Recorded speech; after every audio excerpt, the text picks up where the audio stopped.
الحمد لله رب العالمين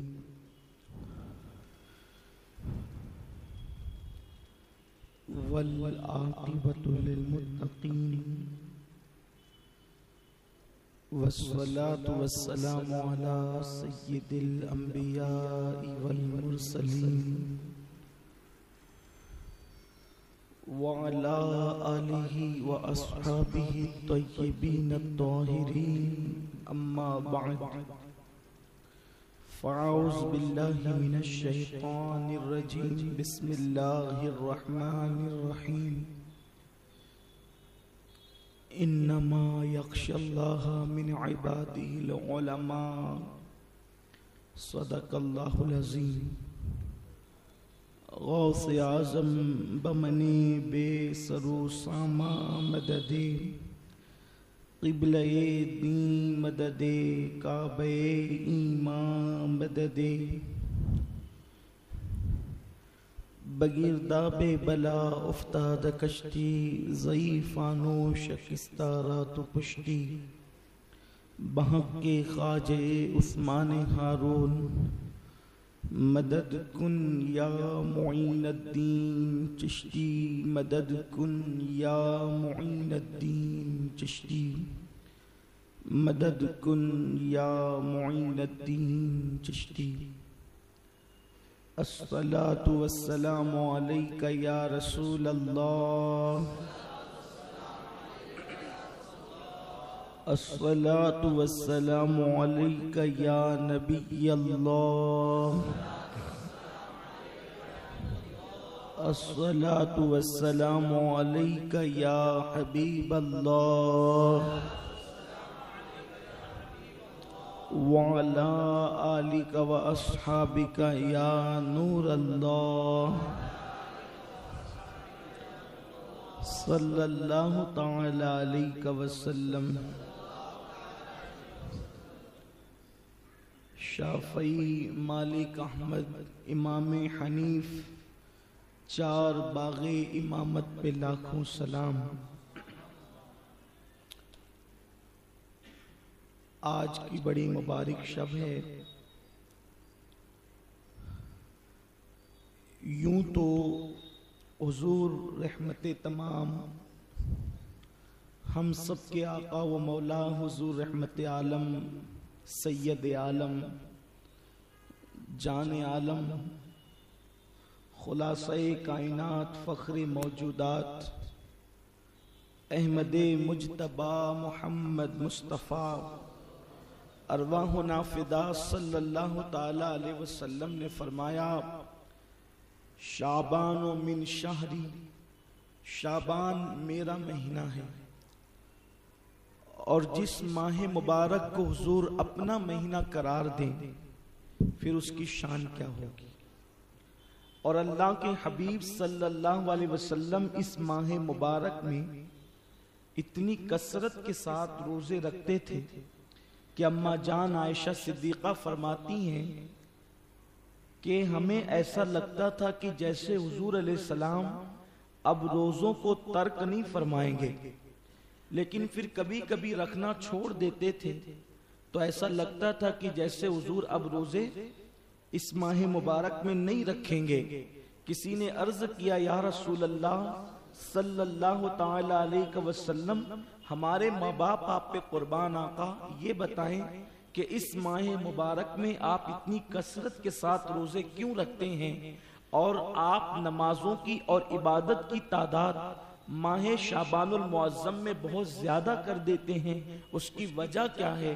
تو اللہ کے حبیب صلی اللہ علیہ وسلم نے فرمایا کہ میرا اللہ جب سال بھر میں انتقال کرنے والوں کی موت شعبان کے مہینے میں لکھتا ہے، اور میری تمنا یہ ہے کہ جب میری موت لکھی جائے، جس وقت میری موت لکھی جائے تو اس وقت میں اللہ کی عبادت میں مصروف رہوں۔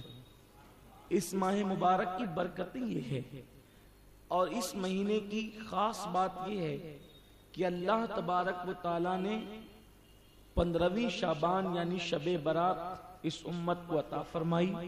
انشاءاللہ اس پر گفتگو اس کے وقت پر ہوگی، لیکن آج دوسری شب ہے شعبان المعظم کی، اور یہ مبارک شب ہمارے امام الائمہ سراج الامہ کاشف الغمہ سیدنا نعمان بن ثابت امام اعظم ابو حنیفہ رحمت اللہ علیہ کی شہادت کی شب ہے۔ وصال کی شب بھی کہی جاتی ہے اور شہادت کی شب بھی کہی جاتی ہے۔ امام اعظم ابو حنیفہ جن کی ہم مقلد ہیں، یعنی ہم جو نمازیں پڑھتے ہیں، روزے رکھتے ہیں، تو اس میں جو مسائل ہیں کہ روزہ کن چیزوں سے ٹوٹتا ہے، کن چیزوں سے نہیں ٹوٹتا ہے، نمازیں کس طریقے سے درست ہوتی ہے اور کس طریقے سے نادرست ہوتی ہے، یہ سارا قانون اگر کسی نے دیا ہے تو وہ حدیث پاک سے نکال کر ہم حنفیوں کو امام اعظم ابو حنیفہ نے عطا فرمایا ہے۔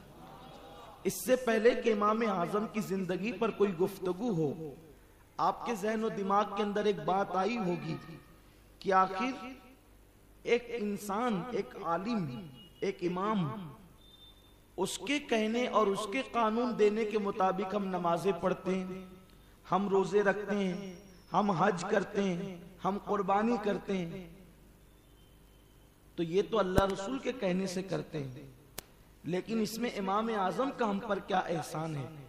تو امام اعظم ابو حنیفہ کا ہم پر احسان یہ ہے کہ اللہ عز و جل نے قرآن میں فرمایا اقیم الصلاۃ، نماز قائم کرو، لیکن نماز کیسے قائم کریں؟ فرمایا وَرْكَعُوا مَعَ الرَّاكِعِينَ، اور رکوع کرو رکوع کرنے والوں کے ساتھ، یعنی نماز جماعت کے ساتھ پڑھو۔ لیکن اب کتنی رکعت پڑھیں؟ فجر میں 2 رکعت پڑھیں فرض کی، ظہر میں 4 رکعت فرض پڑھیں، عصر میں 4 رکعت فرض پڑھیں، مغرب میں 3 رکعت فرض پڑھیں، عشاء میں 4 رکعت فرض پڑھیں۔ یہ تو حدیث پاک میں ہے، اس کا کوئی انکار نہیں کر سکتا۔ لیکن اب جب نماز پڑھیں تو نماز پڑھنے میں جب نماز شروع کریں تو کانوں کی لو تک ہاتھ اٹھانا سنت ہے۔ وہ کتنا اٹھائیں؟ یہاں تک اٹھائیں، یہاں تک اٹھائیں، یہاں تک اٹھائیں، ایسے یہیں تک اٹھائیں۔ اب اس میں ہم امام اعظم کے محتاج ہو جاتے ہیں، کیونکہ اللہ کے رسول صلی اللہ علیہ وسلم نے کبھی یہاں تک اٹھایا، کبھی یہاں تک اٹھایا اور کبھی یہاں تک اٹھایا۔ حضور صلی اللہ تعالی علیہ وسلم کی اس وقت کی کیفیت پر یہ چیز ڈیپینڈ کرتی ہے کہ اللہ کے حبیب صلی اللہ علیہ وسلم نے ہاتھ کہاں تک اٹھائے، پھر اس کے بعد یہاں باندھیں، یہاں باندھیں یا یہاں باندھیں۔ حضور علیہ الصلوۃ والتسلیم نے یہاں بھی باندھا، یہاں بھی باندھا، یہاں بھی باندھا، تو اب کہاں ہاتھ باندھے؟ یہ حضور صلی اللہ علیہ وسلم نے تو گویا کہ 3-4 مقامات پر ہاتھ باندھے، اور کبھی تو حضور علیہ الصلوۃ والتسلیم نے ہاتھ باندھے ہی نہیں۔ اب آپ کے دل و دماغ کے اندر یہ بات اور بھی الجھتی ہوگی کہ حضور علیہ السلام نے ایسا کام کیوں کیا کہ کبھی ایسے، کبھی ایسے، کبھی ایسے اور کبھی ایسے، کبھی ایسے، کبھی ایسے، کبھی ایسے۔ آخر حضور علیہ الصلوۃ والتسلیم اگر ایک ہی طریقے سے نماز ادا فرماتے تو پھر ہم بھی ایک ہی طریقے سے نماز ادا کرتے، امت میں اختلاف نہیں ہوتا۔ یہ بات ایک جاہل تو سوچ سکتا ہے، لیکن ایک ایمان والا امتی یہ بات نہیں سوچ سکتا۔ اس کی وجہ کیا ہے؟ ہم نماز پڑھتے ہیں تو ہمیں کچھ نظر نہیں آتا، لیکن اللہ کے رسول صلی اللہ علیہ وسلم نماز پڑھتے تھے تو عالم غیب حضور کے سامنے بے پردہ ہوتے تھے، تو حضور صلی اللہ علیہ وسلم نے کبھی یوں بھی ہاتھ اٹھایا ہے، کبھی یوں بھی اٹھایا ہے، کبھی یوں بھی اٹھایا ہے۔ تو یہ ہاتھ اٹھانا کیوں تھا؟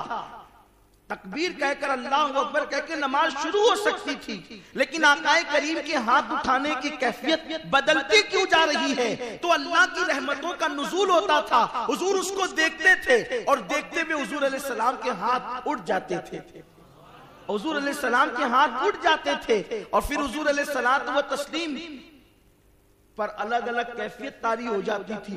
وہ سو جائے تو معراج منامی، وہ جاگے تو خدا سے ہم کلامی. الگ الگ معاملات ہوتے تھے. بلکہ حضور علیہ السلام و تسلیم کبھی کبھی نماز میں چلے بھی ہیں. حضور علیہ السلام نے کبھی 2 قدم آگے بھی کیا اپنے آپ کو. کیوں؟ اس لیے کہ حضور علیہ السلام سے پوچھا گیا یا رسول اللہ آپ نماز میں جو ہے وہ 2 قدم آگے بڑھے، آگے بڑھنے کی وجہ کیا ہے؟ اللہ کے حبیب صلی اللہ علیہ وسلم فرماتے ہیں وجہ یہ ہے کہ جب میں نماز میں تھا تو جنت کو میرے سامنے پیش کیا گیا تھا، میں آگے بڑھا اور میں نے جنت کے انگور کے خوشوں کو توڑا. اب یہ کیفیت آپ کو ہم کو نماز میں تو نہیں مل سکتی ہے. تو حضور کے ساتھ جو کچھ ہوتا تھا آقا کریم کی کیفیت بدلتے رہتی تھی تو انداز بھی بدلتا تھا. لیکن اللہ کی شان تو یہ محبوب تیری کیفیت بدلتی ہے تو انداز بدلتا ہے، لیکن تو نے جو کر لیا وہ مجھے پسند ہے اور قیامت تک اب میں لوگوں سے کرواتا رہوں گا. اسی لئے کسی کو حنفی بنا دوں گا کہ وہ طریقہ بھی زندہ رہے، کسی کو شافعی بنا دوں گا وہ طریقہ بھی زندہ رہے، کسی کو مالکی بنا دوں گا وہ طریقہ بھی زندہ رہے، کسی کو حنبلی بنا دوں گا وہ طریقہ بھی زندہ رہے. تیری ساری اداؤں کو ہم نے زندہ رکھنا ہے کیونکہ ہم نے وعدہ کیا ہے اِنَّا نَحْنُ نَزَّلْنَا الذِّكْرَ وَإِنَّا لَهُ لَحَافِظُونَ کہ ہم نے اسے نازل کیا ہے اور ہم اس کی حفاظت کریں گے. مولا کس کو؟ قرآن کو. تو قرآن اور بھی ہے. ہاں قرآن دیکھنے میں 2 ہے. ایک تو وہ قرآن ہے جو قرآن خاموش ہے جو تمہاری ناکوں میں رکھا ہے، اور ایک تو قرآن ناطق ہے جو آمنہ کی گود میں پرورش پاتا ہے. میرے پیارے آقا صلی اللہ علیہ وسلم کے پیارے دیوانوں، تو امام اعظم ابو حنیفہ کا احسان یہ ہے کہ سیدنا امام اعظم ابو حنیفہ نے اب وہ جو روایتیں تھی ناف کے اوپر باندھے، ناف پہ باندھے، نیچے باندھے، اس میں امام اعظم نے حدیثوں میں ڈھونڈ کر وہ طریقہ نکالا کہ حضور علیہ السلام نے آخری میں کون سا کام کیا ہے. اس لیے کہ جو کام آخری میں کیا جاتا ہے وہ زیادہ معتبر ہوتا ہے. حالانکہ سارے طریقے صحیح ہیں لیکن وہ طریقہ زیادہ صحیح ہے جو آخر میں کیا جائے. مثال کے طور پر ایک انسان ڈاکٹر کے پاس جاتا ہے اور ڈاکٹر کے پاس جانے کے بعد وہ ڈاکٹر کے پاس اپنا مرض پیش کرتا ہے. ڈاکٹر اس کو دوا لکھ کر دیتا ہے اور اس کے بعد جب اس کو اس سے فائدہ نہیں ہوتا یا فائدہ ہو جاتا ہے تو فائدہ نہیں ہوتا تو بھی ڈاکٹر علاج تبدیل کر دیتا ہے، اور اگر فائدہ ہوتا ہے تو بھی ہوشیار ڈاکٹر علاج تبدیل کر دیتا ہے. کیوں؟ اس لیے کہ اگر 3 دن کا بخار تھا، بخار نہیں اترا تو دوسری دوا دی جائے گی جس کو آپ کہتے ہیں کہ جو وہ پاورفل ڈوز دیا جائے گا، ہائی ڈوز دیا جائے گا، یہ آپ کہتے ہیں نا. تو ڈاکٹر یوں بھی دوا تبدیل کرے گا. اب بخار اتر کے کم ہو گیا تو بھی ڈاکٹر دوا تبدیل کرے گا، اب دوا کا پاور کم کر دے گا. یعنی دونوں صورتوں کے اندر. لیکن کون سی دوا زیادہ معتبر ہوگی؟ جو ڈاکٹر نے ایک کے بعد دوسری لکھ کر کے دیا، دوسری کے بعد تیسری لکھ کر کے دیا، بلا تشبیر بلا تمثیل. حضور صلی اللہ علیہ وسلم نے جتنے بھی کام اپنی زندگی میں کیے ہیں سب سے زیادہ وہ کام معتبر ہے جو حضور علیہ السلام نے آخری زندگی میں کیا، ظاہری آخری زندگی میں. اور وہ کس کے حصے میں آیا؟ وہ امام اعظم ابو حنیفہ کے حصے میں آیا. امام اعظم کے حصے میں کیوں آیا؟ اس لیے کہ تقریباً 70 سے زیادہ بدری صحابہ کوفہ منتقل ہو گئے تھے مولائے کائنات کے ساتھ، اور اسی کوفہ کی زمین پر امام اعظم ابو حنیفہ کی ولادت ہوئی. تو امام اعظم کو ان لوگوں کو دیکھنے کا اتفاق ہوا. امام اعظم ان لوگوں سے روایت لیتے ہیں جنہوں نے حضور صلی اللہ علیہ وسلم کو ظاہری آخری زندگی تک دیکھا. اس لیے امام اعظم ابو حنیفہ کا مسلک زیادہ صحیح ہے. سارے مسالک جو چاروں ہیں، مسالک سے مراد حنفی، شافعی، مالکی اور حنبلی، یہ 4 ہمارے امام کہتے ہیں. شافعی، مالک، احمد، امام حنیف، 4 باغی امامت پہ لاکھوں سلام. چاروں مسلک صحیح ہیں لیکن سب سے زیادہ اصح اور صحیح مسلک، سب سے زیادہ راجع اگر کسی کی دلیل ہے تو وہ ہمارے حنفی مسلک کی دلیل ہے، امام اعظم ابو حنیفہ کی. اب آپ کو پتا چلا کہ روزہ ناک میں سے پانی جانے سے ٹوٹتا یا نہیں ٹوٹتا، حلق میں پانی کا قطرہ کتنا جائے تو روزہ ٹوٹتا ہے نہیں ٹوٹتا. یہ ساری محنتیں کس کی ہے؟ یہ امام اعظم ابو حنیفہ کی ہے. اور آج کی شب ان کی شہادت کی شب ہے. میں شہادت اس لیے کہہ رہا ہوں، اگر آگے وقت رہا تو ہم بیان کریں گے کہ امام اعظم ابو حنیفہ کی شہادت ہوئی، جس کو لوگ وصال بھی کہتے ہیں، ہم اس کا انکار نہیں کرتے، لیکن اللہ نے ہمارے امام کو شہادت کی موت عطا فرمائی ہے۔ میرے پیارے آقا صلی اللہ علیہ وسلم کے پیارے دیوانوں، وہ امام اعظم ابو حنیفہ، ان کی ولادت ہوتی ہے 80 ہجری میں۔ 80 ہجری میں امام اعظم ابو حنیفہ کی پیدائش ہوئی، اور یہ بھی بہت بڑی بات ہے کہ حضرت امام اعظم ابو حنیفہ کے دادا بھی تابعی ہیں، ان کے ابا بھی تابعی ہیں، اور امام اعظم خود بھی تابعی ہیں۔ امام اعظم کی زندگی کو جب ہم نے پڑھا تو ہمیں ان کی زندگی سیدنا صدیق اکبر کی زندگی سے بہت زیادہ مشابہ نظر آئی۔ دور تابعین کے بارے میں علامہ سید شاہ تراب الحق رحمت اللہ تعالی علیہ لکھتے ہیں کہ دور تابعین میں علم اور تقوی کے اعتبار سے سب سے زیادہ اللہ نے اگر کسی کو فضیلت عطا فرمائی تھی تو وہ سیدنا امام اعظم ابو حنیفہ کو فضیلت عطا فرمائی تھی۔ بلکہ بعض لوگوں نے یہاں تک لکھا کہ امام اعظم ابو حنیفہ نے اللہ کی وہ اطاعت و عبادت کی ہے کہ ان کا تقوی حسن بصری جیسے تابعی اور اویس قرنی جیسے تابعی کے لیے بھی نجات کا ذریعہ ہو سکتا ہے۔ امام اعظم ابو حنیفہ کا مقام یہ ہے، لیکن امام اعظم ابو حنیفہ کا وہ تقوی، وہ پرہیزگاری آپ کے سارے علمی کارناموں کے درمیان چھپ گئی ہے۔ امام اعظم ابو حنیفہ اللہ کے ولی ہیں، برگزیدہ بندے ہیں، ان کی ولایت پر اس سے بڑھ کر کے دلیل کیا ہو سکتی ہے کہ امام اعظم ابو حنیفہ نے اپنی پوری زندگی میں کم و بیش 100 مرتبہ اللہ کو خواب میں دیکھا ہے، کم و بیش 100 مرتبہ اللہ تبارک و تعالیٰ کو خواب میں دیکھا ہے، اور حضور صلی اللہ علیہ وسلم کو صرف ایک رات میں 70 مرتبہ آقا کریم کو عالم بیداری میں دیکھا ہے۔ امام اعظم ابو حنیفہ رحمت اللہ علیہ کی شان یہ ہے۔ اس امام اعظم ابو حنیفہ کا ذکر آج ہمیں کرنا ہے کیونکہ ان کی شب شہادت ہے، ان کی وصال کی شب ہے، لیکن افسوس کا مقام یہ ہے کہ پورے مالے گاؤں کے اندر تقریباً 90% بلکہ 98% حنفی مقلدوں کی تعداد ہے، 98% بلکہ 99% اس شہر کے اندر حنفی رہتے ہیں، لیکن آج جا کر کے دیکھیے مسجدوں کے دروازے بند ملیں گے، آج جا کر کے دیکھیے آپ کو محفلیں سجی ہوئی نہیں ملے گی۔ مجھے بتاؤ کس منہ سے ہم اپنے آپ کو حنفی کہتے ہیں کہ جس امام اعظم ابو حنیفہ کی تقلید کرتے ہیں، جس نے رات و دن ایک کر کے اللہ کا قانون ہمیں مرتب کر کے دیا، فقہ کو مرتب کر کے مدون کر کے دیا، اس امام کا اتنا حق بھی نہ تھا کہ نئی جنریشن کو ہم جو ہے وہ امام اعظم کی ذات بتاتے، ان کا مقام بتاتے، ان کے مرتبے بتاتے، ان کے علمی کارنامے بتاتے۔ حیرت کی بات ہے آج ہم نے اپنے نوجوانوں کو بہت ساری چیزیں بتانے میں کوتاہی کی۔ بہرحال اللہ تعالیٰ کا شکر ہے کہ ہر سال سنی دعوت اسلامی کے مرکز پر امام اعظم کا جشن مناتے ہیں، لیکن چونکہ ہمارا اجتماع جمعہ کو ہوتا ہے تو 2 تاریخ جس ہفتے میں بھی پڑتی ہے اس جمعہ کو امام کی باشان بیان کی جاتی ہے، اور اتفاق، حسن اتفاق کہ آج جو ہے امام اعظم ابو حنیفہ کی سیدھی شب شہادت پڑ گئی الحمدللہ، اور آج ہم آپ حاضر ہیں۔ آئیے امام کا تذکرہ کرتے ہیں۔ امام اعظم کا تذکرہ قربان جائیں، یہ بہت برکت کا ذریعہ ہے۔ کہا گیا ہے کہ یہ مثل مشک کے ہے، اس کو جتنا گھسڑو گے، جتنا رگڑو گے، اتنی اس کی خوشبو بڑھتی چلی جائے گی۔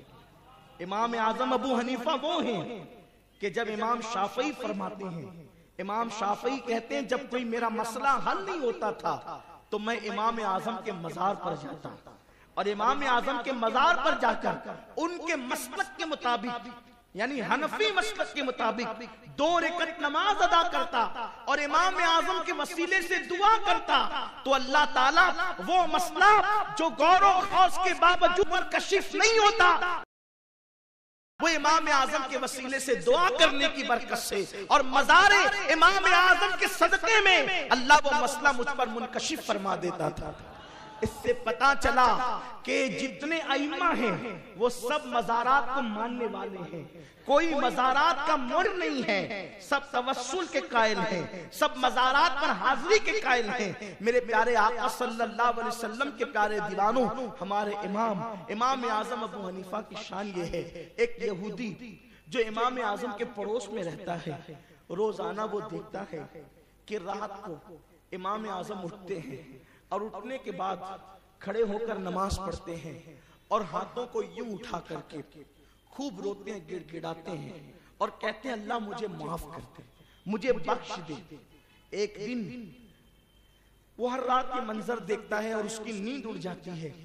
ایک رات اس نے سوچا کہ چلو اپنی بیوی کو اس راز میں شریک کر لیتے ہیں، اور اس نے جب دیکھا کہ امام اعظم اٹھے اور اٹھنے کے بعد ہاتھوں کو اوپر اٹھایا اور اوپر اٹھا کر کے آیت مبارکہ کی تکرار کرتے ہیں، وَامْتَازُوا الْيَوْمَ أَيُّهَا الْمُجْرِمُونَ، آج اللہ اکبر مجرموں کو صف سے الگ کر دیا جائے گا، مجرموں کو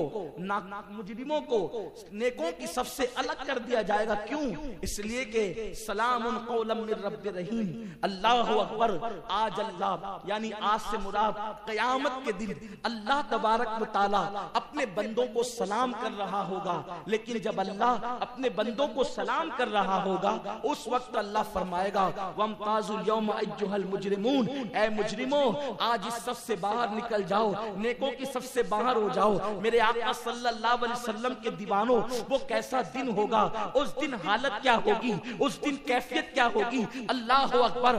اگر کس کوئی محفل ہو، اس محفل سے یہ کہا جائے او فلاں اٹھو اور باہر چلے جاؤ، تو سوچو اس کی کتنی بے عزتی ہوگی، اس کو کس قدر بے عزتی محسوس ہوگی، وہ کتنا ذلیل ہوگا، وہ کتنا رسوا ہوگا۔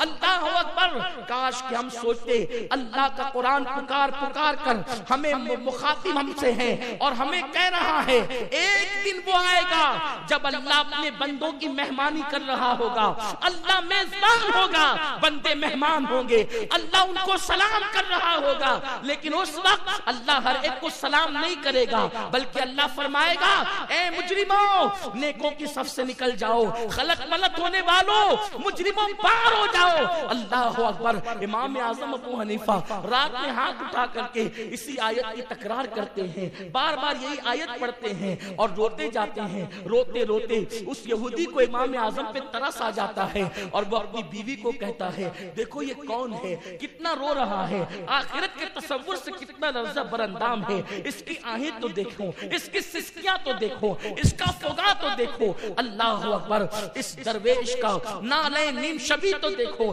اللہ اکبر۔ اس کی بیوی کہتی ہے زور سے سرگوشی کرتے ہوئے یہ تو نعمان لگتے ہیں، ان کا چہرہ تو نعمان جیسے دکھتا ہے، کہا ہاں یہ نعمان ہے۔ اس کے بعد صبح ہوئی تو کئی دن سے جس یہودی نے اس کو راز رکھا تھا اب وہ صبح کو راز افشا کرتا ہے، راز کو کھول دیتا ہے اور کہتا ہے پتہ نہیں نعمان سے کیا غلطی ہو گئی کہ پوری رات وہ نالے نیم شبی کرتا ہے، وہ آؤ فغا کرتا ہے، آخرت کے تصور سے روتا ہے، گریہ وزاری کرتا ہے، ایک ایک آیت پڑھتے ہوئے پوری رات گزار دیتا ہے۔ اللہ اکبر۔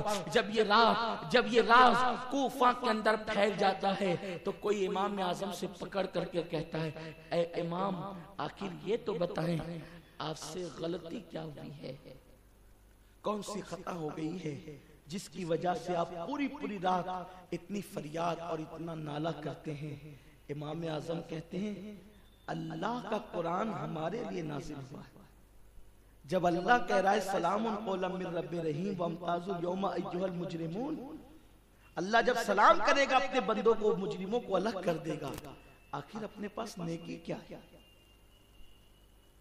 اگر ایک استاد سارے شاگردوں کو ڈانٹے تو دانشمند شاگرد وہ ہے، جب سب کو ڈانٹا جائے تو استاد کی ڈانٹ سے وہ یہ نصیحت لے کہ مجھے ڈانٹا جا رہا ہے۔ تو قرآن کے اندر جو عذاب کی آیتیں آئی ہیں یہ کہہ کر کے اے مجرموں، تو سب سے بڑا مجرم تو میں اپنے آپ کو سمجھتا ہوں۔ اگر کل اللہ تبارک و تعالیٰ دھتکار دے تو ہم کس کے پاس جائیں گے؟ کہاں جائیں گے؟ اور اسی کو اہل علم کہتے ہیں۔ جب خشیت دل کے اندر ہی شان سے بیٹھ جائے، انما یخشی اللہ من عبادہ العلماء، اللہ کے بندوں میں سب سے زیادہ اللہ سے اگر کوئی ڈرتا ہے تو وہ علم والے ڈرتے ہیں۔ علم والوں کے دل میں اللہ کی خشیت ہوتی ہے۔ یہ سیدنا امام اعظم ابو حنیفہ کی کیفیت ہے۔ آج وہ امام جو دین کی خدمت اس طرح کرے، وہ امام جو رمضان شریف میں 61 مرتبہ قرآن ختم کرے، وہ امام جو 300 مرتبہ کبھی کبھی 1000 رکعتیں نماز پڑھے، وہ آخرت کے تصور سے اتنا روتے ہیں۔ کبھی ہمیں بھی رونا آیا، کبھی ہمارا بھی نالہ و فریاد اٹھا ہے، کبھی ہم نے بھی آنسو بہائے ہیں۔ ایھا المجرمون کہہ کر قرآن نے تمہیں اور ہمیں بھی مخاطب کیا ہے۔ ہائے ہم تو غیبتیں کرتے ہیں، ہم تو چغلیاں کرتے ہیں، ہم تو بھائی بھائی میں لڑائیاں لگاتے ہیں، ہم تو معاشرے کے اندر ایک دوسرے میں اختلاف پیدا کرتے ہیں۔ ہمارا حال یہ ہے تو ہم رشوت کا لقمہ بھی نگل جاتے ہیں، ہمارا حال یہ ہے ہم حرام بھی کھا جاتے ہیں، ہمارا حال یہ ہے ہم لوگوں کو گالیاں بھی دے جاتے ہیں۔ امام اعظم کا تقویٰ یہ تھا کہ امام اعظم ابو حنیفہ کو حضرت سیدنا داؤد طائی کہتے ہیں کہ میں نے 40 سال امام اعظم کی خدمت کی ہے، میں نے تنہائی میں بھی امام اعظم کو کبھی ٹوپی کے بغیر نہیں دیکھا۔ چراغ لے کر نہیں، سورج لے کر ڈھونڈیے ایسی ذات آپ کو مل جائے تو ٹوپی کے بغیر بھی میں نے کبھی نہیں دیکھا۔ جب مسا کرتے تھے تو اپنا امامہ سر سے ہٹاتے تھے اور فوراً پہن لیتے تھے، کبھی وہ بغیر امامے کے بغیر ٹوپی کے نہ رہے۔ میں نے پوچھا امام آپ سب کے سامنے ٹوپی نہیں اتارتے، تنہائی میں تو اتار لیا کریں، گرمی آپ کو بھی تو لگتی ہے۔ امام نے فرمایا سب کے سامنے ان سے حیا آتی ہے ٹوپی اتارنے میں، اور اکیلے میں رب کے سامنے حیا آتی ہے۔ جب کوئی نہیں دیکھ رہا ہو تو رب دیکھ رہا۔ فرماتے میں نے 40 سالوں میں کبھی امام اعظم کو پیر پھیلاتے ہوئے نہیں دیکھا۔ میں نے پوچھا پیر کیوں نہیں پھیلاتے؟ کہا اللہ سے حیا ہے۔ محفل میں اس لیے نہیں پھیلاتا کہ لوگ ہوتے ہیں، اکیلے میں اس لیے نہیں پھیلاتا کہ خدا دیکھ رہا ہو۔ یہ امام اعظم کا تقویٰ، انما یخشی اللہ من عبادہ العلماء۔ اور جب اللہ کا خوف پڑتا ہے نا تو پھر علم دل میں نازل ہوتا ہے۔ اس لیے کہ جب تھوڑے علم پر زیادہ عمل ہوتا ہے تو پھر دل پر وہ باقی علقہ ہوتی ہے جو دوسروں کو سجائی نہیں دیتی، پھر کتابیں وہاں تاک میں رہ جاتی ہے اور دل پھر خود اللہ کے انوار کا تاک بن جایا کرتا ہے۔ پھر جب انسان زبان کھولتا ہے تو پھر وہ حکمت کی باتیں نکلتی ہیں جو دوسروں کے کبھی گمان میں بھی نہیں آتی۔ یہی تو بات ہے کہ امام اعظم ابو حنیفہ جو فتویٰ دیتے تھے اس فتوے تک کوئی پہنچ ہی نہیں پاتا تھا، لوگ دنگ رہتے تھے ان کے پاس آتا کہاں سے، کیونکہ کتاب میں پڑھ کر دیں تو کتاب تو سب کے پاس رہتی ہے، لیکن جب دل تاکہ حرم بن جائے، دل جب اور یہ دل تاکہ حرم کب بنتا ہے؟ جب خشیت الہی کا گنجینہ بن جاتا ہے۔ آپ دیکھیں امام اعظم کے دور میں ان کے استاد بھی پیچھے رہ گئے، پھر استاد کے پیچھے رہ جانے کا مطلب کیا ہے؟ جو پڑھایا اس سے آگے بڑھے نا امام اعظم، اس سے آگے بڑھے نا۔ نہیں دیکھتے آپ حضرت امام اعظم ابو حنیفہ رحمت اللہ علیہ کے دور میں ایک شخص نے قسم کھائی اس کی بیوی کے معاملے کو لے کر کہ اگر میں تجھ سے بات بند کرتا ہوں اور جب تک تو مجھ سے بات نہیں کرے گی قسم ہے میں تجھ سے بات نہیں کروں گا، اور تجھے مجھ سے بات کرنی پڑے گی۔ تو چونکہ عورتیں بھی تو ایسی ہوتی ہیں نا، کبھی ٹیڑھی ہو جائیں تو پھر کسی سے نہ سنبھلیں، اس نے بھی غصے میں کہہ دیا کہ ٹھیک ہے اگر تو نے یہ قسم کھائی ہے کہ جب تک کہ پہلے تو مجھ سے بات نہ کریں میں تجھ سے بات نہیں کروں گا، تو جا میں بھی قسم کھاتی ہوں کہ میں تجھ سے بات اس وقت تک نہیں کروں گی جب تک تو مجھ سے بات نہ کرے۔ اب دونوں بات نہیں کرتے کیونکہ دونوں نے قسم کھائی۔ مسئلہ امام اعظم کے سینئر تھے بزرگ جن کو امام سفیان ثوری کہتے ہیں، امام سفیان ثوری۔ یہ امام سفیان ثوری جو تھے ان کے پاس مسئلہ پہنچا تو آپ نے فرمایا کہ دونوں کفارہ ادا کریں. کفارہ دونوں اس لیے ادا کریں کہ دونوں نے قسم توڑ دیں, کفارہ ادا کریں. لیکن آپ عوام کا بھی تو معاملہ جانتے ہیں نا, عوام ہر دور کی عوام ہے, عوام ہر دور کی عوام ہے. عوام کس کی بات زیادہ مانتی ہے؟ جس میں فائدہ اپنا ہو. اور عوام میں ہمیشہ سے ایک عادت رہی ہے, ایک جگہ مسئلہ پوچھا, اگر مطلب کی بات نہیں آئی تو کتنا بھی بڑا عالم ہو وہ دوسری جگہ ضرور پوچھے گا. یہی ہوتا ہے. دوسری جگہ نہیں اطمینان ہوا تو تیسری جگہ ضرور پوچھے گا. اور یہ 3-4 جگہ پوچھ کر کے پھر وہ علماء میں لڑائی بھی لگا دیتا ہے کہ انہوں نے تو یہ کہا, انہوں نے تو وہ کہا. ایسے ہی امام اعظم کے ساتھ بھی ہوا. امام سفیان ثوری نے فرمایا کہ وہ کفارہ ادا کرے, قسم توڑ دے. کب تک کے بغیر بات کے میاں بیوی رہیں گے؟ تو وہ آدمی پوچھنے کے لیے آیا امام اعظم کے پاس. امام اعظم نے فرمایا تو اپنی بیوی سے جا کے بات کر, اور دونوں پر کوئی کفارہ نہیں ہے. اب یہ تو خوشی خوشی چلا گیا, بات کیا, لیکن امام سفیان ثوری کو جا کے کہتا ہے آپ نے تو کفارے کی بات کی تھی, انہوں نے تو کوئی کفارے کی بات ہی نہیں کی.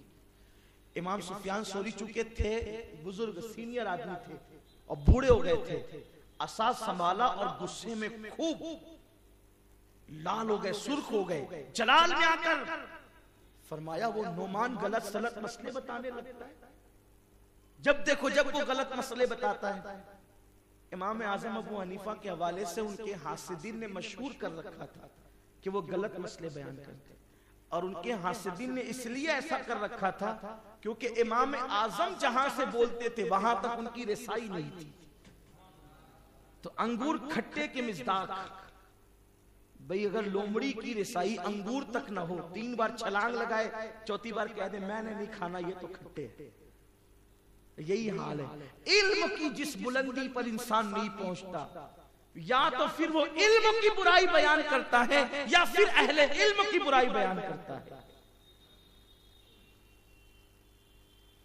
تو امام اعظم رحمت اللہ تعالی علیہ کے سینئر تھے امام سفیان ثوری, عصا پکڑا, کہا کہ وہ غلط مسئلے بولتا ہے. اور اس کے بعد آئے اور فرمایا نعمان اللہ سے ڈرو, غلط مسئلے کیسے بیان کرتے ہو؟ امام اعظم نے کہا میں نے کون سا غلط مسئلہ بیان کیا. لیکن اس دور کے علماء میں یہ بات تھی کہ اگر پتہ چل جائے کہ کسی نے غلطی کی ہے تو وہ سینئر ہو کر بھی چل کر آتے تھے, اس لیے کہ ان کے پاس خلوص تھا, ان کے پاس اخلاص کی دولت تھی. اور جہاں خلوص ہوگا وہاں پھر انسان اپنے آپ کو نہیں دیکھتا, پھر انسان آخرت کو دیکھتا ہے. خود سے چل کر آئے فرمایا غلط مسئلے بیان کرتے ہو.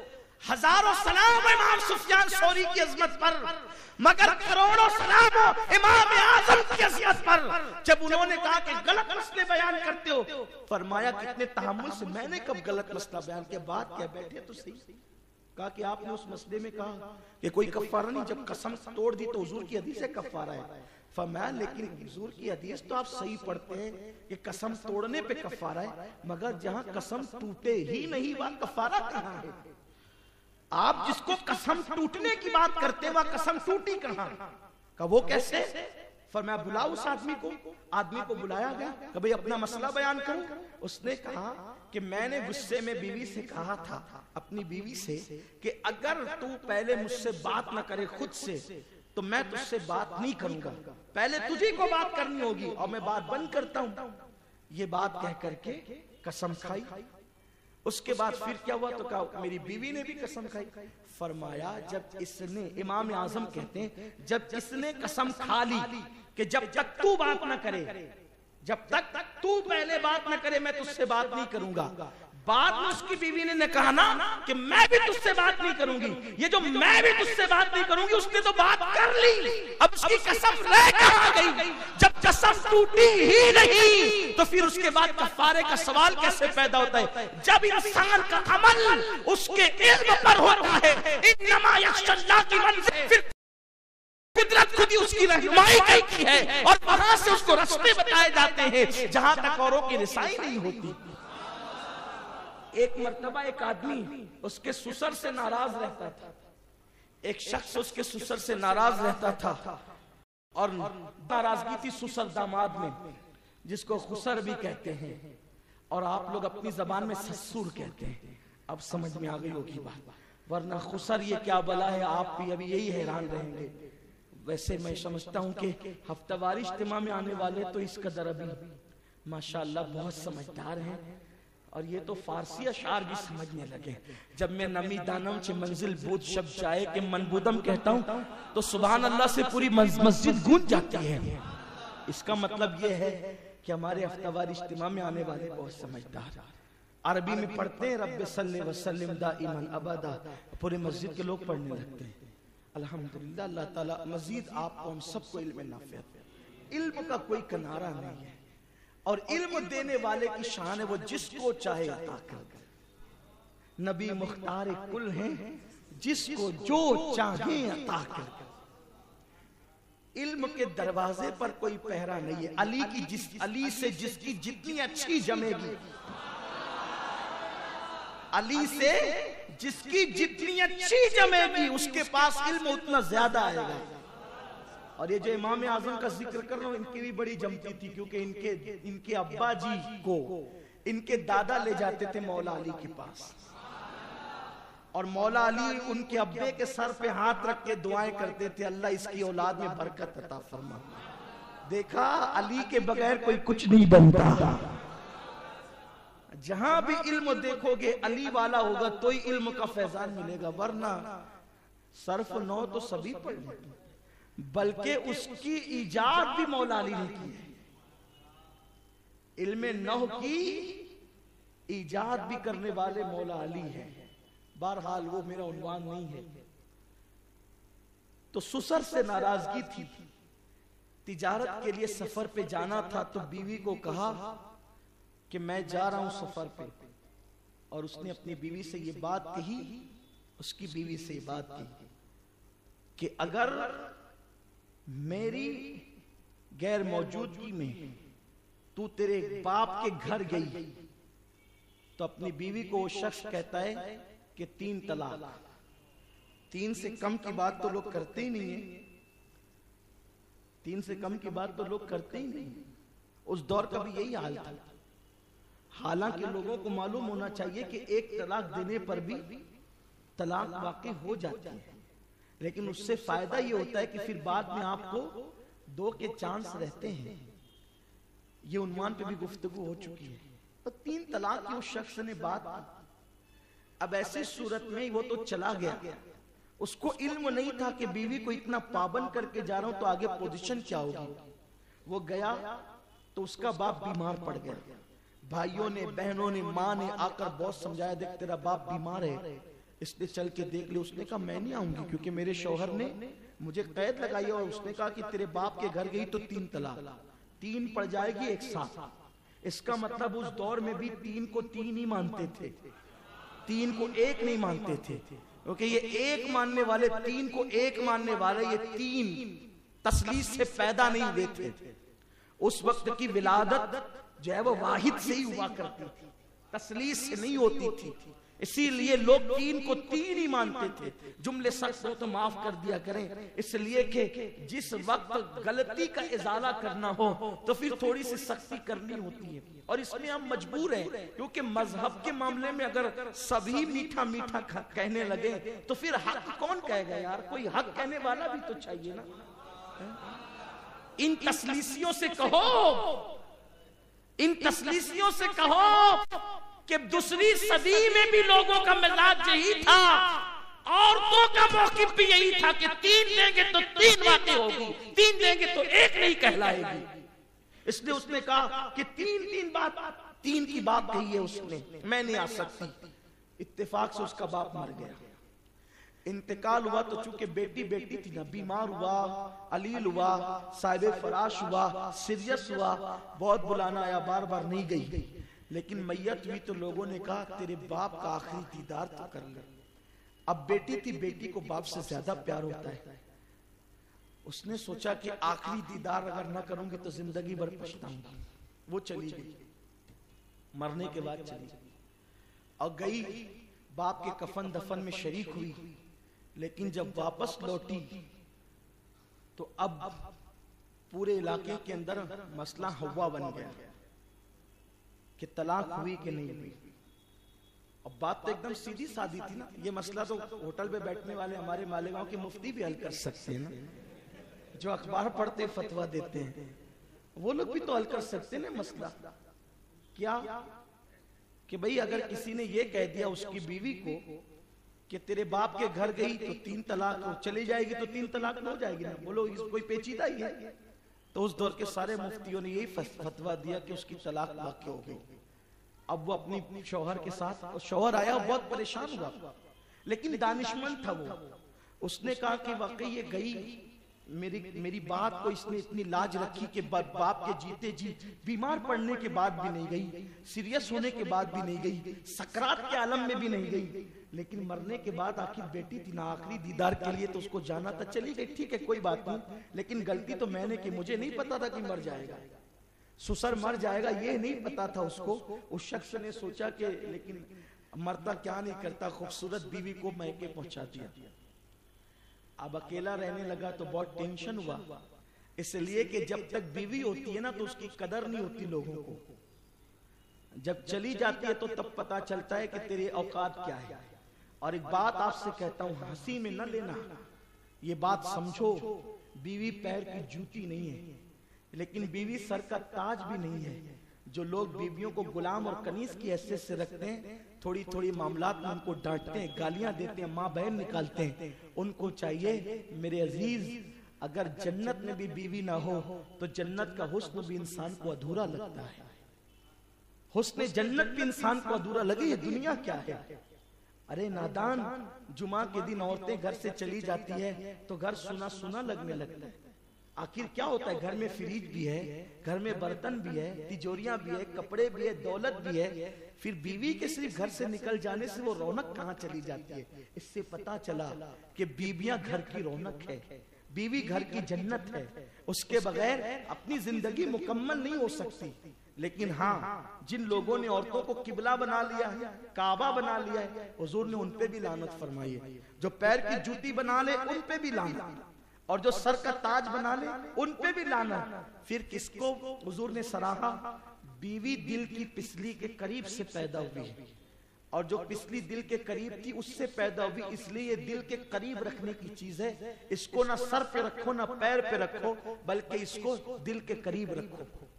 اور میں تو لوگوں کو کہتا ہوں, جب بیویاں فرمائش کرتی ہے, عورتیں نہیں سن رہی اس لیے کہہ رہا ہوں, جب بیویاں فرمائش کرتی ہے تو لوگ سوچتے ہیں ارے چھوڑ یار, ان کا تو روزانہ کا یہ لا دو, وہ لا دو, وہ لا دو. لایا کرو, اس لیے کہ ان کی فرمائش پوری کی جاتی ہے تو خدا اس پر وہ انعام عطا کرتا ہے جس پر تم تصور نہیں کر سکتے. جب عورتوں کے مجمع میں بیان کرتا ہوں تو ان سے کہتا ہوں کہ ایسی فرمائش مت کرو کہ شوہر پوری نہ کر سکے, لیکن آپ سے کہتا ہوں فرمائش کیا کرے, اور اپنے بس میں ہو تو لایا کرو, بس میں نہیں ہو تو سمجھا لیا کرو, ڈانٹا مت کرو. کیوں؟ توجہ چاہتا ہوں, علماء بھی یہاں موجود ہیں, ائمہ بھی موجود ہیں, اب پتہ نہیں کہاں کہاں تک میری آواز جائے گی. ایک خاص بات عرض کر رہا ہوں, بیوی فرمائش کرے تو لانے کے لیے جایا کرو, اس راہ میں بڑی برکتیں ملتی ہے. حضرت موسیٰ علیہ السلام کی بیوی نے سخت سردی میں کہا, موسیٰ میں ٹھٹر رہی ہوں, ذرا میرے لیے آگ تاپنے کے لیے آگ لا دیجیے. اس جنگل میں آج سے کم و بیش 4000 سال پہلے کی بات ہے, کم و بیش جنگل میں آگ چاہیے. تو آگ کوئی ایسا تو نہیں تھی کہ چلو ٹافی کی بھٹی جل رہی ہے تو لے آئیں, روٹ کی بھٹی لگی ہے تو لے آئیں, اینٹ کی بھٹی لگی ہے تو لے آئیں.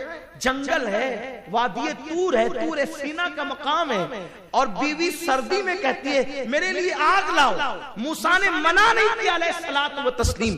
اب تک موسیٰ کو نبوت نہیں ملی, وہ موسیٰ جو جناب شعیب کی بکریاں چراتے ہیں بیوی کو واپس لا رہے ہیں, اور بیوی نے کہا آگ چاہیے, آگ لانا ممکن نہ تھا, سوچا بیوی نے مانگا ہے چلو کوشش تو کرتے ہیں, آگ لا, اور آواز آئی اللہ اکبر, یا موسیٰ انی انا اللہ, اللہ اکبر. پھر خدا نے ہم کلامی کا شرف ان کو عطا فرمایا, آگ لانے گئے تھے بیوی کے لیے, اللہ نے نبوت و رسالت عطا فرمایا.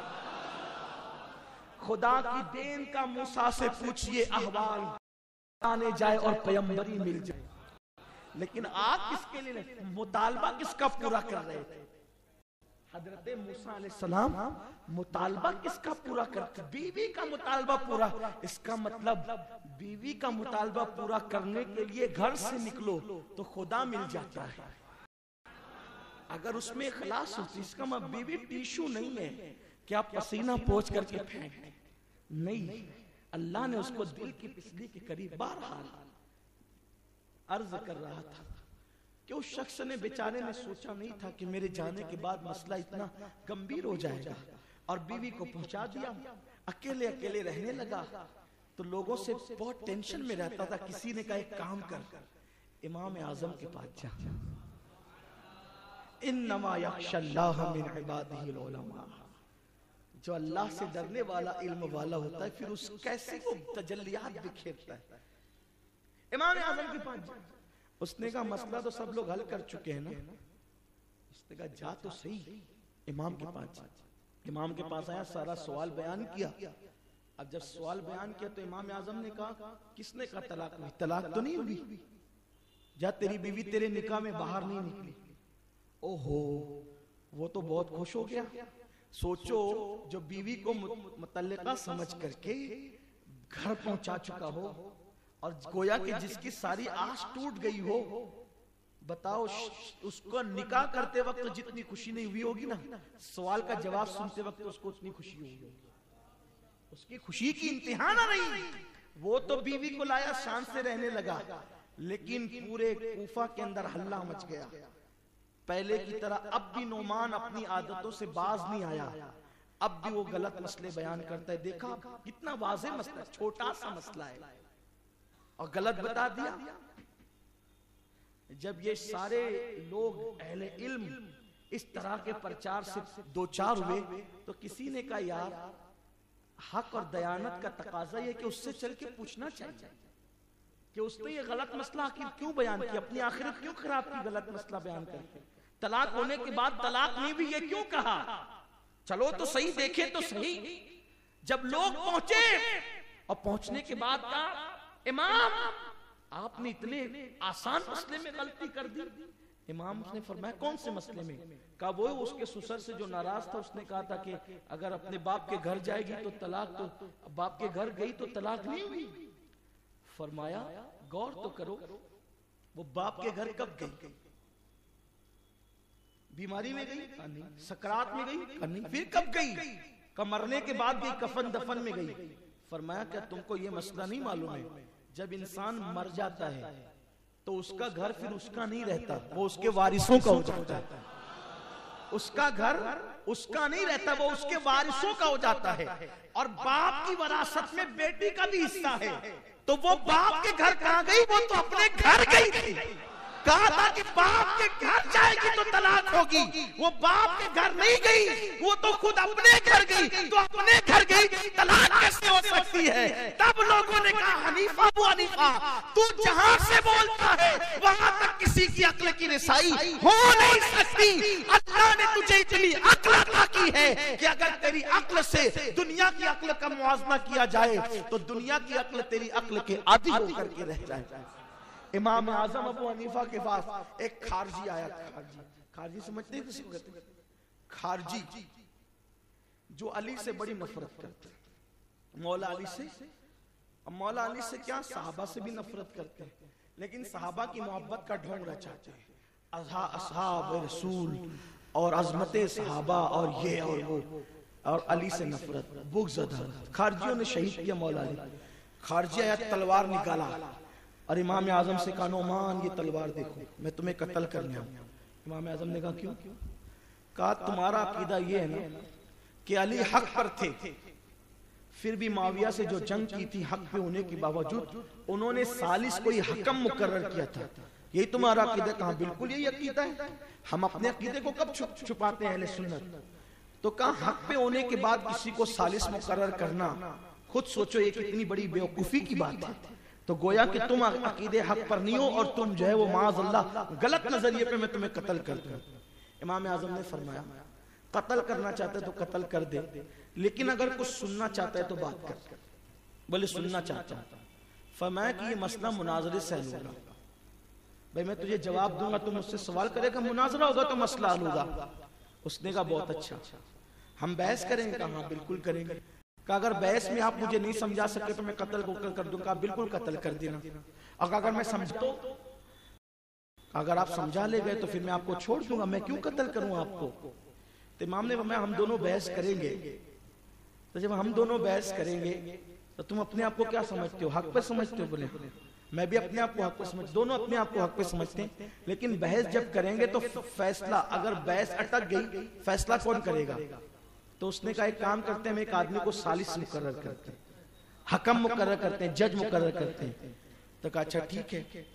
تو کہا کہ امام اعظم نے کیا کیا، اسی کے ماننے والا ایک آدمی کو انہوں نے ثالث مقرر کیا۔ یہ شرائط طے ہو گئی، جب بیٹھے بات کرنے کے لیے تو امام اعظم نے اس سے کہا اب کیا کرنا چاہتے ہو؟ تو وہ کہا مناظرہ۔ کس پہ کرنا چاہتے ہو؟ تو حق پر ہو کر کے علی نے ثالث مقرر کیا تھا۔ کہا جو تم نے کیا وہی تو علی نے کیا تھا، اور کیا کیا تھا؟ اگر وہ غلط تھا تو یہ صحیح کب ہے؟ تو مناظرہ ہونے سے پہلے وہ منہ لٹکا کر کے چلا گیا۔ یہ امام اعظم ابو حنیفہ کا علم تھا۔ امام اعظم ابو حنیفہ رحمۃ اللہ علیہ کے متعلق لوگوں نے بہت افواہیں پھیلائی، اتنی افواہیں پھیلائی۔ ایک افواہ یہ تھی کہ امام اعظم ابو حنیفہ غلط باتیں بتاتے ہیں اور نئی نئی باتیں بدعت پھیلاتے ہیں۔ حضرت سیدنا عبداللہ ابن مبارک رضی اللہ تعالیٰ عنہ امام اوزاعی کے پاس آپ علم حدیث حاصل کرنے کے لیے گئے۔ تو جب گئے شروع میں تو امام اوزاعی نے پوچھا حضرت عبداللہ ابن مبارک سے کہ کہاں سے آئے ہو؟ تو آپ نے فرمایا میں کوفہ سے آؤں۔ کہا اچھا وہ کوفہ میں ابو حنیفہ رہتا ہے، اس کو پہچانتے ہو؟ حضرت عبداللہ ابن مبارک جانتے تھے کہ پوری دنیا کے اندر ان کے حاسدین نے ان کے خلاف خوب غلط پروپیگنڈا پھیلا رکھا ہے۔ اب کوفہ کے رہنے والے آدمی کو بدنام کیا گیا، اور کوفہ والے تو عبداللہ ابن مبارک جانتے ہیں نا ابو حنیفہ سچے ہیں، لیکن وہ بیروت میں بیٹھے ہوئے حضرت امام اوزاعی تک جو غلط بات پہنچی ہے تو اکیلے امام اعظم کہاں جا کے صفائی پیش کریں گے؟ تو وہ لوگ سب بدگمان تھے، پوری دنیا کے علماء کو بدگمان کیا گیا حضرت امام ابو حنیفہ کے حوالے سے۔ لیکن سچائی ہوتی ہے۔ آج ابو حنیفہ کی محفل سجتی ہے، مخالفین کی محفل نہیں سجتی۔ تو امام اوزاعی نے کہا ابو حنیفہ کو پہچانتے ہو تم؟ وہ جو غلط سلط فتوے دیتا اور نئی نئی باتیں بتاتا ہے۔ عبداللہ ابن مبارک شاگرد تھے امام اعظم کے، کچھ بولے نہیں امام اوزاعی، اور آپ خاموش رہے، چپ رہے اور گھر آ گئے۔ اور 2-3 دن کے بعد جب امام اوزاعی کی محفل میں گئے تو کچھ اوراق ساتھ میں لے کے گئے، اور اس کے سرے پہ اوپر لکھا ہوا تھا سرنامے پہ قالا نعمان بن ثابت، کہ نعمان بن ثابت کہتا ہے یا انہوں نے کہا۔ ٹھیک ہے، نعمان بن ثابت نے کہا۔ جیسے ہی امام اوزاعی جو علم حدیث کے بہت بڑے عالم تھے، انہوں نے جیسے ہی دیکھا کہ نعمان بن ثابت نے کہا، چونکہ وہ تھے حدیث کے پائے کے محدث، علم حدیث کے جاننے والے، اور وہ لوگ بہت علم کے حوالے سے حریص تھے کہ جس نے بھی کچھ کہا علم حدیث کے معاملے میں، فقہ کے معاملے میں، اس کو سیکھو، جلدی سیکھو، کیونکہ اس دور میں پریس نہیں تھے، اس دور کے اندر اس طریقے سے کتابوں کی فراوانی نہیں تھی، ہاتھوں کی تحریر جہاں ملتی جلدی جلدی پڑھ لیتے، اس کو یاد کر لیتے۔ تو انہوں نے فوراً ان کے ہاتھ سے لیا امام اوزاعی نے، اور خوب پڑھا، اور حضرت عبداللہ ابن مبارک سے کہتے ہیں یہ بزرگ کہاں رہتے ہیں؟ یہ بزرگ کہاں رہتے ہیں؟ حضرت عبداللہ ابن مبارک نے اور باتیں بتائی،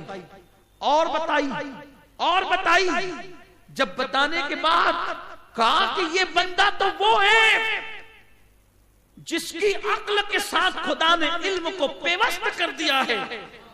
یہ نعمان بن ثابت رہنے والا کہاں کا ہے؟ مجھے شوق ہے کہ اس کے بارے میں سنوں، اور یہ ذخیرہ تیرے پاس، یہ خزانہ تیرے پاس کہاں سے آیا؟ تو اس وقت عبداللہ ابن مبارک نے کہا وہ جو بدعتی ہے نا، جو غلط فتوے دیتا ہے، ابو حنیفہ کوفہ میں رہنے والا، اسی کا اصل نام نعمان بن ثابت ہے۔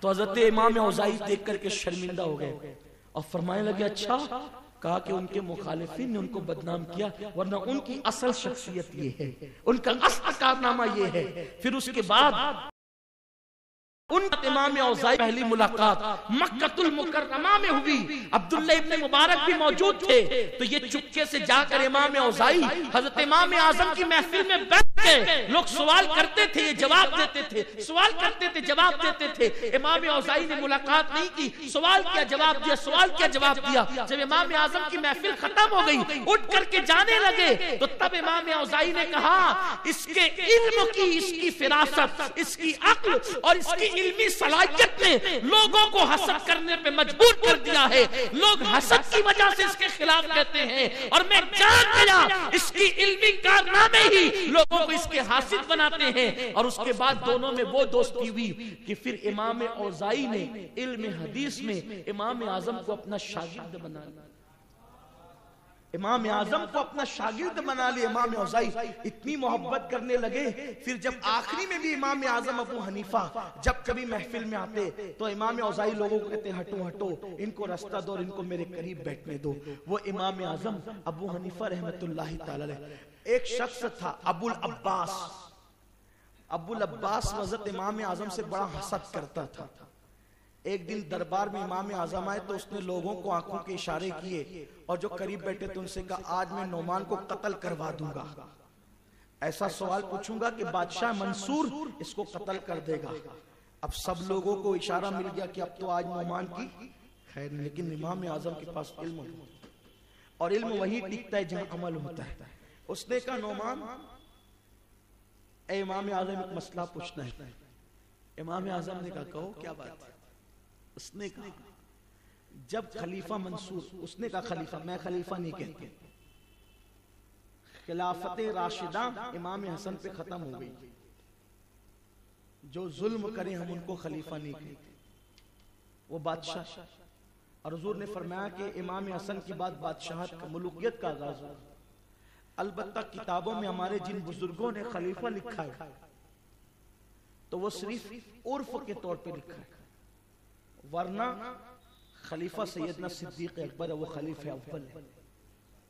خلیفہ ثانی سیدنا فاروق اعظم ہے، اور وہ خلیفہ برحق ہے۔ خلیفہ سوم عثمان غنی ہے، خلیفہ راشد ہے، اور خلیفہ چہارم برحق امیر المومنین سیدنا علی المرتضی کرم اللہ تعالی وجہ الکریم ہے، اور پانچویں خلیفہ امام حسن مجتبی ہے رضوان اللہ تعالی علیہ مجمعین۔ اس کے بعد ملوکیت کا آغاز ہوتا ہے، بادشاہت۔ حضرت سیدنا امیر معاویہ رضی اللہ تعالی اگرچہ وہ بادشاہ تھے، لیکن انہوں نے خون ریزی نہیں کی، انہوں نے ظلم نہیں کی، انہوں نے ناحق کسی کو قتل نہیں کیا۔ جو جنگیں ہوئی وہ حضرت امیر معاویہ کی خطۂ اجتہادی پر مبنی تھی، اور اس سلسلے میں ان کو لان تان نہیں کیا جا سکتا، کیونکہ ہمارا اہل سنت کا موقف یہ ہے کہ جس وقت صحابہ کے اختلافات کے معاملات آئیں اس وقت ہم اپنی زبان کو چپ کریں گے، ہم صرف صحابیت کا لحاظ کرتے ہوئے ان کا ادب کریں گے، اور صحابیت کا منصب ہی بہت بڑا منصب ہے۔ البتہ اس کے بعد سے جب یزید کی گنڈا گردی شروع ہوئی تو پھر آپ دیکھیں کبھی کوئی بندہ نیک ہو گیا عمر ابن عبدالعزیز کی طرح، اور بعد میں پھر کہیں نہ کہیں کسی نہ کسی انداز میں ظلم رہا۔ بہرحال میں نے وضاحت کر دی کہ بادشاہ منصور کے بارے میں اس نے کہا کہ خلیفہ جب ہم کو کسی کے قتل کا حکم دیتا ہے تو ہمیں یہ معلوم نہیں ہوتا کہ یہ واقعی اس نے جرم کیا ہے یا اس پر الزام ہے، تو ہم اس پر عمل کریں یا نہ کریں۔ اب اگر یہ کہتے ہیں کہ عمل کریں تو امام اعظم کی یہ شان نہیں، اور یہ کہتے ہیں کہ عمل نہ کریں تو منصور کی تلوار سے بچ کر نہیں جا سکتے امام اعظم ابو حنیفہ۔ جب یہ سوال اس نے کیا نا کہ بادشاہ جب کسی کے قتل کا حکم دیتا ہے، کسی کو سزا کا حکم دیتا ہے، ہم کو معلوم نہیں ہوتا کہ یہ واقعی مجرم ہے یا ملزم ہے، اس پہ الزام ہے یا جرم ہے۔ یہ سوال سن کر منصور بھی سنبھل کر بیٹھ گیا کہ امام اعظم کیا، سب سنبھل کر بیٹھ گئے۔ آج تو اگر بات منصور کو دیکھ کے کہتے ہیں تو آخرت میں نہیں چھوٹتے، اور ان کا تقوی اس بات کی اجازت نہیں دیتا، اور اگر حق بات کہتے ہیں تو منصور نہیں چھوڑے گا، آخرت گئی یا دنیا گئی، دونوں میں سے کوئی ایک تو گئی۔ امام اعظم ابو حنیفہ نے فرمایا یہ بتاؤ تمہارا نظریہ بادشاہ کے متعلق کیا ہے کہ یہ جب کوئی بات کہتے ہیں تو حق کہتے ہیں یا غلط کہتے ہیں؟ اب تو ابو العباس پر ساری آ گئی، اگر یہ کہتا کہ حق کہتے غلط کہتے ہیں، یہ کہنے کی اس میں جرات تو تھی نہیں، وہ تھا تو چاپلوس۔ اگر یہ اسی جواب نہیں دیا، اسی پہ سوال الٹ دیا۔ اور یہی بات یاد رکھنا، جب لوگ سوال کریں تو جواب دینے کی کوشش نہ کیا کریں، ان پہ سوال قائم کیا کریں۔ یہ اصل مناظرے کا جو ڈھنگ ہے نا وہ یہی ہے، آپ جتنا جواب دو گے اتنا مناظرہ طویل ہوگا، اور جتنے سوال قائم کرو گے اتنا مناظرہ مختصر ہوگا۔ آپ پر بھی لوگ بحث کرتے ہیں نا، حضور کو علم غیب ہوتا تو حضرت عائشہ کا ہار کیوں نہیں بتایا؟ تو آپ پھر ان کو جواب دینے لگتے ہیں تو پھر وہ آپ کو الجھاتے ہیں۔ آپ ان سے یہ کہ اچھا حضور کو علم غیب نہیں تھا، تیرے کان میں آ کے کس نے کہا؟ حضور نے عائشہ کا ہار حضور کو نہیں معلوم تھا، اما جان عائشہ کا ہار حضور کو نہیں معلوم تھا، یہ کس نے کہا؟ یعنی ہم بھی سوال کریں، سوال کیا کریں لوگوں سے۔ لوگ آپ سے کہیں کنڈے کی نیاز کہاں سے ثابت ہے، آپ اس سے پوچھیں کون سی حدیث میں حضور نے منع کیا کہ جعفر صادق کی نیاز نہ کیا کریں؟ پوچھئے ان سے پوچھئے حضور نے کب کہا کنڈے کی نیاز نہ کیا کریں، اور جب حضور نے منع نہیں کیا تو کون ہوتا ہے منع کرنے والا؟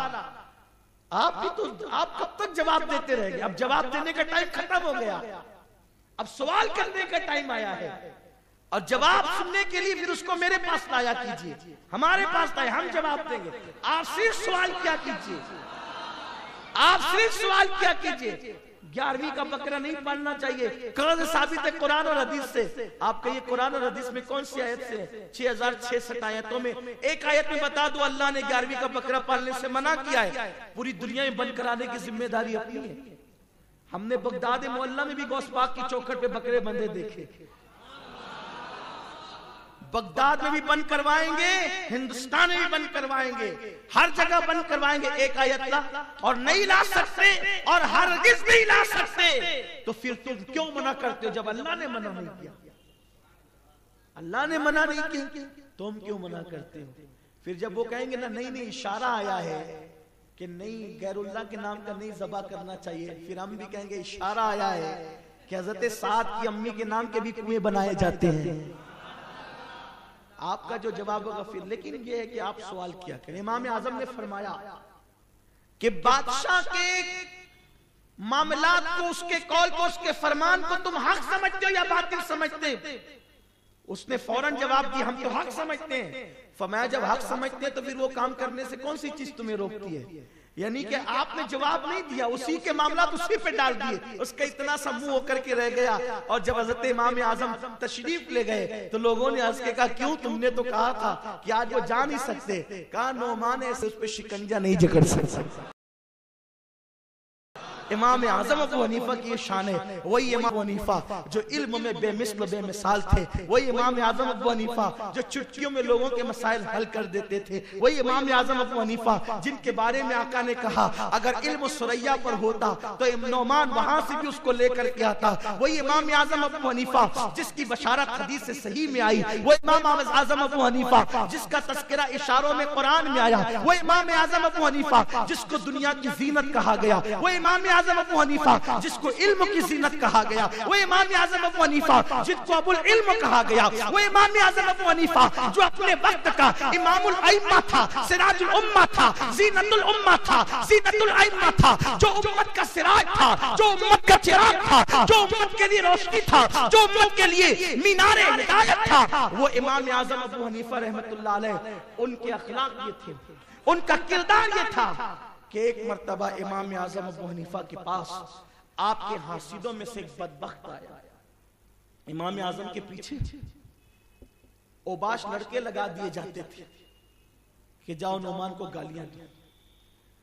امام اعظم کی جب محفل سجتی تھی نا تو لڑکے بٹھائے جاتے تھے، وہ محفل میں کھڑے ہو کے امام اعظم کی ماں پہ گالیاں بکتے تھے، اور امام اعظم تقریر اس درمیان بھی جاری رکھتے تھے۔ کیا صبر! اہل علم میں ہمیشہ صبر ہوگا. آج چھوٹی چھوٹی باتوں کو لے کے ہم فوراً گھبرا جاتے ہیں. نہیں، علم جہاں ہوگا وہاں صبر. جو سمندر ہے وہ خاموش رہا کرتے ہیں اور گھڑے خالی خوب بجا کرتے ہیں. خالی گھڑے نہ بنو، اپنے اندر ظرف پیدا کرو، اعلیٰ ظرف پیدا کرو. اپنی ذات کو کوئی بولے اس کو معاف کرنے کی ہمت رکھو. دو بات کروں گا. امام اعظم کے پیچھے چند چھوکروں کو لگا دیا گیا، اوباش لونڈوں کو گالی دو. ایک شخص گالی دیتے دیتے گھر تک پہنچا. امام اعظم چپ رہے، کچھ نہیں. گالی دینے والوں کو کون گالی دے گا؟ ایک کتا کاٹ لیتا ہے تو انسان کیا کتے کو کاٹے گا؟ کتے کا ظرف ہے کاٹنا، انسان کتے کو تو نہیں کاٹ سکتا. امام اعظم ابو حنیفہ رحمۃ اللہ تعالی علیہ اپنے گھر پہ گئے تو اس کی طرف پلٹ کر کہتے ہیں یہ میرا گھر آ گیا، تو رستے پر گالی دیتا رہا، اگر ابھی بھی تیرے ارمان رہ گئے ہوں تو میں تیرے لیے کھڑا رہتا ہوں. جتنا دل چاہے گالی دے دے، کل کو اٹھا کے مت رکھنا، کیونکہ اگر میں گھر کے اندر چلا گیا نا تو تیرے دل کے ارمان دل میں رہ جائیں گے. بول کتنی گالی دینا ہے مجھے دے لے گالی، میں کھڑے ہو کر کے سنتا ہوں تاکہ تیرا دل نہ ٹوٹے، تیرے ارمان بھی پورے ہو کر کے رہے. اس نے اتنا سننا تھا، قدموں پہ گر کے کہتا ہے امام آپ ہی مسلمانوں کے امام کہلانے کے حقدار ہیں. ایک بہت بدبخت، مجھے اس امام اعظم کے واقعے نے بہت رلایا. جب میں نے یہ واقعہ پڑھا تو میرے دل کی کیفیت بدل گئی. میں نے سوچا یا اللہ، واقعی اہل علم کہلانے کے حقدار یہ لوگ. ایک شخص امام اعظم سے بہت جلتا تھا، ان کی عزت سے، ان کی شہرت سے. اچھا، امام اعظم کے پاس علم جتنا تھا اللہ نے ان کو اتنا مال بھی دیا تھا. ہم نے اپنے بزرگوں سے سنا ہے کہ امام اعظم ابو حنیفہ اپنے گلے میں جو چادر ڈالتے تھے صرف زینت کے لیے، اس دور میں وہ 2 لاکھ روپے کی ہوتی تھی. اور آپ اپنے شاگردوں کے لیے جس دن اپنے گھر والوں کے لیے آپ پھل خریدنے کے لیے جاتے تھے تو جتنے آپ کے شاگرد تھے سب کے لیے پھل خریدتے، اور جتنے اساتذہ تھے کوفہ میں سب کے لیے پھل خریدتے. تنہا آپ نے کبھی پھل نہیں کھایا، سارے شاگردوں کو پہلے کھلایا پھر کھایا. اور استادوں کا اتنا احترام کیا. آپ کے استادوں میں سب سے بڑے استاد حضرت حماد ہے. حضرت حماد کے گھر کی طرف کبھی آپ نے پیر نہیں کیا. حضرت حماد کے گھر کی طرف کبھی آپ نے پیر نہیں کیا. اور ایک شخص تھا جو محلے میں جھاڑو لگاتا تھا، اور ایک روایت کے مطابق امام اعظم کے کپڑے دھلتا تھا. ایک مسئلہ کسی مسخرے نے پوچھ لیا کتے کے متعلق. امام اعظم کی اس معاملے پہ تحقیق نہیں تھی. جو کتے کے متعلق مسئلہ پوچھا تھا وہ تحقیق امام اعظم کے پاس نہیں تھی. حضرت امام اعظم ابو حنیفہ بڑے پریشان تھے، سوچ رہے تھے. وہ دھوبی آ کر کے اس نے سلام کیا تو آپ نے اس پیار سے جواب نہ دیا ہمیشہ جس پیار سے جواب دیتے تھے. تو اس وقت امام اعظم کو اس نے کہا کہ امام آج پیار سے جواب نہیں دیا. فرمایا میں بہت پریشانی میں ہوں، ٹینشن میں ہوں. کہا کیا مسئلہ ہے؟ کہا تم کو کیا بتاؤں؟ کہا بتائیں تو صحیح. تو آپ نے بتا دیا، اور اس نے اس دھوبی نے یا اس محلے میں جھاڑو دینے والے صفائی کرنے والے نے وہ مسئلہ بتا دیا. تو امام اعظم ابو حنیفہ رحمت اللہ تعالی علیہ جب بھی وہ آپ کے مدرسے کے قریب سے یا گھر کے قریب سے گزرتا اس کو دیکھ لیتے تو اس کے لیے اٹھ کر کے کھڑے ہو جاتا. کس کے لیے؟ وہ دھوبی کے لیے، محلے میں جھاڑو دینے والے کے لیے. کسی نے کہا امام اس کے لیے آپ اٹھ کے کھڑے ہوتے ہیں؟ کہا اس نے مجھے ایک مسئلہ سکھایا ہے، تو ایک مسئلے میں یہ میرا استاد ہے، اور استاد کا ادب کرنا ماں باپ سے بھی زیادہ ضروری ہے. ماں باپ سے بڑا مرتبہ استاد کا ہے. اس نے ایک مسئلہ مجھے سکھایا. اب بتاؤ جو ایک مسئلہ سکھا دے اس کا اتنا احترام کرتے تھے امام، تو جنہوں نے ساری زندگی پڑھایا ان لوگوں کا کتنا احترام کرتے. اسی لیے اپنے استاد حماد کے نام پر آپ نے اپنے اکلوتے بیٹے کا نام حماد رکھا. کتنی محبت تھی استاد سے. اور جب استاد کی گدی پر لوگوں نے آپ کو بٹھایا لا کر کے تو آپ اس گدی کے کنارے پر بیٹھے اور آپ نے لوگوں کو جواب دیا. آج تو نہ ماں باپ کا ادب ہے نہ استاد کو کوئی ادب ہی نہیں ہے. بتاؤ ایک مسئلہ، اس سے پتہ چلتا ہے علم جو آتا ہے نا وہ جس نے امام اعظم بنایا اسی چیز نے بنایا. امام اعظم کو امام اعظم اسی ادب نے بنایا. میں حیران ہوں جو ایک مسئلہ سکھانے والے دھوبی کا اتنا ادب کرتا ہو تو وہ عالم ما کان و ما یکون رسول کا کتنا ادب کرتا ہوگا. ان کے دل میں آقا کے لیے کتنی تعظیم ہوگی، کتنا احترام ہوگا. میرے پیارے آقا علیہ السلام کے پیارے دیوانوں، تو بات چل رہی تھی. بڑا حسد تھا اس کو امام اعظم ابو حنیفہ سے، تو اس نے سوچا کہ آج اتنی گندی گالی دوں گا نعمان کو جا کر۔ امام اعظم کے کپڑوں کی دکان تھی، نماز پڑھاتے تھے، علماء کو پڑھاتے تھے، علم حدیث دیتے تھے اور تجارت بھی کرتے تھے، بہت بڑے تاجر تھے۔ تو دکان پہ تجارت کر رہے تھے، مارکیٹ میں وہ شخص آیا اور آنے کے بعد پوچھا کہ نعمان اس طرح، نعمان سنا ہے تیرے باپ کا انتقال ہو گیا؟ آپ نے فرمایا ہاں میرے ابا کا انتقال ہو گیا۔ تو کہا تیری ماں بیوہ ہو گئی ہوگی؟ کہاں بیوہ ہو گئی ہے، میرے ابا کا جب انتقال ہوا میری ماں تو بیوہ ہو گئی۔ کہا سنا ہے بڑی خوبصورت ہے تیری ماں، حسین و جمیل ہے۔ تو آپ نے کوئی جواب نہیں دیا اور اس نے کہا کہ تیری ماں جب بیوہ ہو گئی ہے اور خوبصورت بھی ہے تو تیری ماں کا نکاح میرے ساتھ کیوں نہیں کر دیتا؟ اللہ اکبر!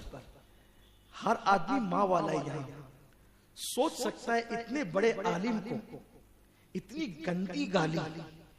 امام اعظم ابو حنیفہ غصے سے تھر تھر کانپتے تھے پہلی مرتبہ، اس لیے کہ انسان کو گالی دے آدمی صبر کر لے، ماں کے لیے اتنی بڑی گالی۔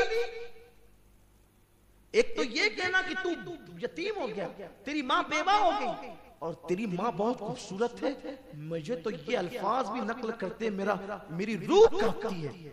لیکن میں اپنے امام کا مرتبہ میرے نوجوانوں کو بتانا چاہتا ہوں اور بتانا چاہتا ہوں اصل علم والے کون ہیں، علماء کی شان کیا ہے، علماء کا مقام کیا ہے۔ وہ امام جس کو دنیا سراج الامہ کہتی ہے، امت کا سورج کہتی ہے، امت کا چراغ کہتی ہے، مینار علم و ایمان کہتی ہے، جس کی تقلید غریب نواز کرتے ہیں، جس کی تقلید حضرت محبوب الہی کہتے ہیں، جس کی تقلید داتا علی حجوری کہتے ہیں، اس امام کی شان کیا ہوگی، کس بلندی پر فائز ہے۔ لیکن جب کہنے والا بدبخت ظالم یہ کہتا ہے کہ تیری ماں بڑی خوبصورت ہے، تو اپنی ماں کا نکاح میرے ساتھ کر کیوں نہیں دیتا؟ تو آپ غصے سے تھر تھر کانپنے لگے۔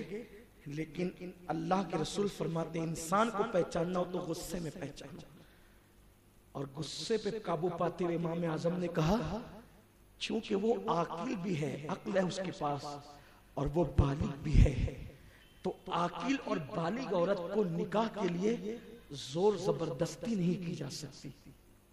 جواب دیکھیں، اس غصے کی حالت میں میرے امام کا جواب دیکھیں، فرمایا وہ عاقلہ ہے اور بالغ ہے، اس لیے اس پر جو ہے زور زبردستی نہیں کی جا سکتی، لیکن چونکہ بیٹا ہوں اپنی ماں کو حکم بھی نہیں دے سکتا، مگر تو میرے دروازے پہ سوالی بن کر کے آیا ہے، ماں کو حکم تو نہیں دوں گا تجھ سے نکاح کرنے کا، البتہ تیری بات ضرور پہنچا دوں گا ماں تک، تیرا سوال اپنی ماں تک ضرور۔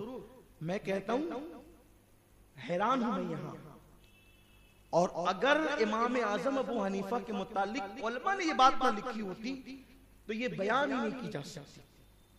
اخلاق کی بلندی کیا ہے، اس گالی دینے والے بدبخت کو کہہ رہے ہیں کتنی سنجیدگی کے ساتھ کہ ماں تک کہ میں تیرا جواب پہنچا دیتا، تیری عرضی پہنچا دیتا ہوں اور جواب لا کے دیتا ہوں کہ میری ماں کہتی کیا ہے۔ لیکن چونکہ آپ جانتے ہیں نا کہ امام اعظم کا اخلاق تو اتنا بلند تھا، لیکن ماں تو ماں تھی، ماں تک کی بات بیٹا لے کر کے جا رہا ہے، جس بیٹے کی داڑھی کے بال اب سفید ہو رہے ہیں اور وہ بیٹا ماں کے نکاح کا پیغام لے کر کے جائے گا تو اس ماں کے دل پہ کیا گزرے گی۔ امام اعظم نے ایک قدم غصے سے کپ کپاتی ہوئی حالت میں جیسے گھر کی طرف بڑھایا، اس نے چلایا نعمان نعمان ادھر آ نعمان۔ امام اعظم نے جب پلٹ کر کے دیکھا تو وہ زمین پر کتوں کی طرح تڑپ رہا تھا۔ امام اعظم اب آگے بڑھنے کی بجائے اس سے پہلے کہ امام اپنی ماں تک کی بات پہنچاتے اور اپنا اخلاق کی بلندی بتاتے اور ماں پر کیا گزرتی ہے تو ماں جانتی ہے نا، لیکن آپ نے قدم ہی بڑھایا زمین پہ گرا، پاگل کتوں کی طرح تڑپنے لگا۔ امام پلٹے اور پلٹے تو اس کی زبان کتے کی طرح باہر آ گئی اور تڑپ تڑپ کر کے وہ مر گیا۔ امام اعظم ابو حنیفہ نے اس کے جسم کو ہاتھ لگایا اور ایک تاریخی جملہ کہا، نعمان کے صبر نے تجھے کھا لیا۔ نعمان کے صبر نے تجھے کھایا. جو علم کی بلندی پہ فائز ہوگا وہ اخلاق کی اس بلندی پہ.